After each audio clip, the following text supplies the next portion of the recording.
യെശയ്യാവ് 14:27 സൈന്യങ്ങളുടെ യഹോവ നിർണയിച്ചിരിക്കുന്നു, അത് ദുർബലമാക്കുന്നവനാർ? അവന്റെ കൈ നീട്ടിയിരിക്കുന്നു, അത് മടക്കുന്നവനാർ? ആരംഭത്തിങ്കിൽ തന്നെ അവസാനവും പൂർവ്വകാലത്ത് തന്നെ മേലാൽ സംഭവിക്കാനുള്ളതും പ്രസ്താവിക്കുന്നവൻ. അവിടുത്തെ ആലോചന നിവൃത്തിയാകും. അവിടുത്തെ താല്പര്യമൊക്കെയും അനുഷ്ഠിക്കുന്നവൻ. സ്വർഗീയ സൈന്യത്തോടും ഭൂവാസികളോടും ഇഷ്ടം പോലെ പ്രവർത്തിക്കുന്നവൻ. അവന്റെ കൈ തടുപ്പാനോ നീ എന്ത് ചെയ്യുന്നുവെന്ന് അവനോട് ചോദിപ്പാനോ ആർക്കും കഴിയുകയില്ല. രാജാവായ ബെൽസസർ നടത്തിയ ഒരു വലിയ വിരുന്ന്. അവൻ ദൈവാലയത്തിലെ പവിത്രമായ പാത്രങ്ങൾ വീഞ്ഞു കുടിച്ച് വ്യാജദൈവങ്ങളെ പുകഴ്ത്തി. പെട്ടെന്നൊരു മനുഷ്യന്റെ കൈവിരലുകൾ പ്രത്യക്ഷപ്പെട്ട് കൊട്ടാരത്തിന്റെ ചുവരിൽ ഒരു സന്ദേശം എഴുതി.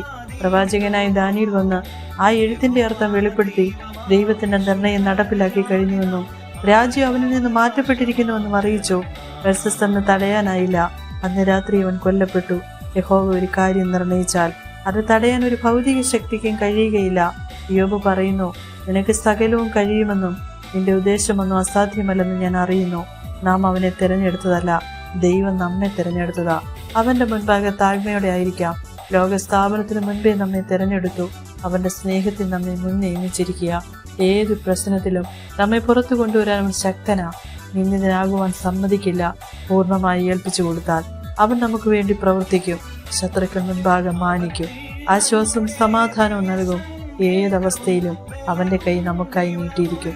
കർത്താവിൽ ആശ്രയിച്ച് ഉറപ്പും ധൈര്യമുള്ളവരായിരിക്കാൻ ഏവരെയും ഇടയാക്കട്ടെ. ആമേൻ.